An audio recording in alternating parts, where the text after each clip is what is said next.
Welcome everyone to our weekly live Q&A. Feel free to ask any health and wellness questions in the chat. I'll answer them as I see them come up.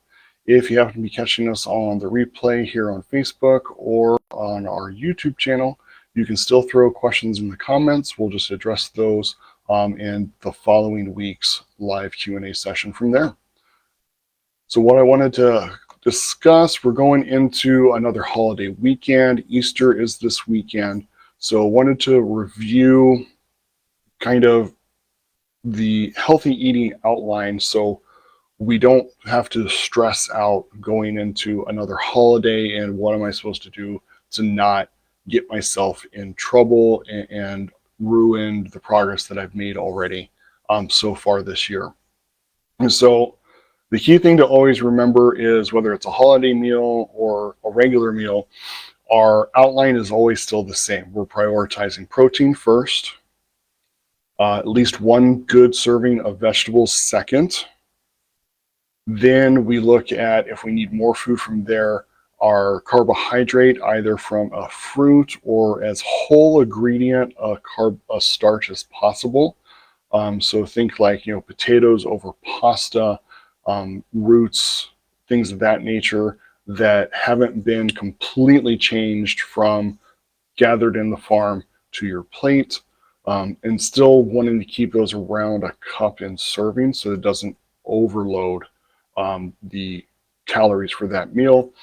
If you still need a little more, you can look at one serving of fat. Just be mindful that most servings of fat are a tablespoon, so that's going to be about the top part of your thumb, no more than that. So your oils, your cheeses, any sort of nut butter, things of that nature that are just fat. And that really only applies if your protein is a leaner protein that doesn't have a lot of fat with it. So most hams are typically going to take care of that fat source. So you're probably not looking for a whole lot of extra on there. But the big thing is if you can keep that outline, you're going to be in the best situation as far as controlling the quantity of calories you could eat in that meal. By prioritizing the protein, prioritizing a vegetable, it's going to help you be more full, so we're not overloading on carbohydrates, fats, and other sugary sources. Throughout your weekend, you want to keep the rest of your meals that aren't the holiday event as locked in as possible. So this isn't the time to be wild and loose on every single meal of the weekend, knowing that you're going to go into an Easter dinner at the end of it. You want to keep most of your other meals as rigid as you would for the rest of your weight loss journey, as still following that protein, vegetable, carbohydrate, and then maybe a fat outline, but making sure that you're getting as good a sources as possible for these other meals. What gets people in trouble, especially on holiday weekends, is when almost every meal is completely off the wall, where you're starting with carbohydrate first, and that's almost all that you're having, and you're doing it with every single meal. That's what gets people in trouble. So it's not that, oh, the holiday dinner did me in. It's like, well, in reality, it was that every meal that you had there was kind of more than what you would typically have had to begin with. That's what gets people in trouble. So keep the meals that aren't the holiday focus more controlled, maybe even slightly smaller portions. That way you have a little more room to play around with at the big meal that you know that you're going to want to splurge with.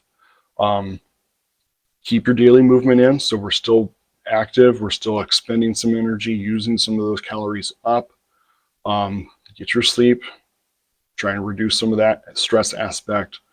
Don't starve yourself going into it. We still want to have some other meals prior, so we're not starved and hungry going into that final meal and then just over consuming in abundance because it's finally there. Those are kind of the big things to think about. The big takeaway that I would say is this: if you're behaving a majority of your meals, you can have a little bit of fun It's one day. It's not going to completely destroy you in the grand scheme of progress. What does matter is, what does the rest of next week look like after that holiday? Are we lingering with continual treats and desserts, leftovers from the meal, other Easter candy that are now all extra in our intake for the whole week after and maybe beyond? Um, and that's what usually gets people in trouble. It's not the one day or the one meal. It's how does that influence our weekly habits beyond that one day or meal? Are we right back on to the usual, or are more things kind of creeping in and putting us over on our intake? And are other things taking our time away from our movement, our exercise, our resistance training? That's what usually gets people in trouble, is when the holiday extends beyond the holiday and starts impacting our week, our month. That's when we get in trouble. One day, especially one meal's not going to really make or break progress. Most of the weight gain that you would see Monday morning is typically going to be water retention, because most foods that we eat that are a little more unhealthy, more processed, there's just more sodium, so your body retains more water from it. That's where most of your weight gain the next morning is coming from. If you're returning to your daily movement, your good eating habits, your strength training 2 to 3 days a week, most of that's going to immediately come off, and it's not going to be there the next time you check the scale. What gets us in trouble is when we check the scale, we freak out and either overreact by hyper-limiting us for the next week, trying to make up for it, and being into now a deprived, starved mindset by the time the next weekend rolls around, and we end up rebounding heavily, causing even more damage on the intake side. Or we see it and say, oh, well, this diet isn't working, it's all over, I gained weight, even though realistically it was maybe 5-10 pounds. Again, most of that's going to be water weight from the unnormal foods that we're eating, causing water retention.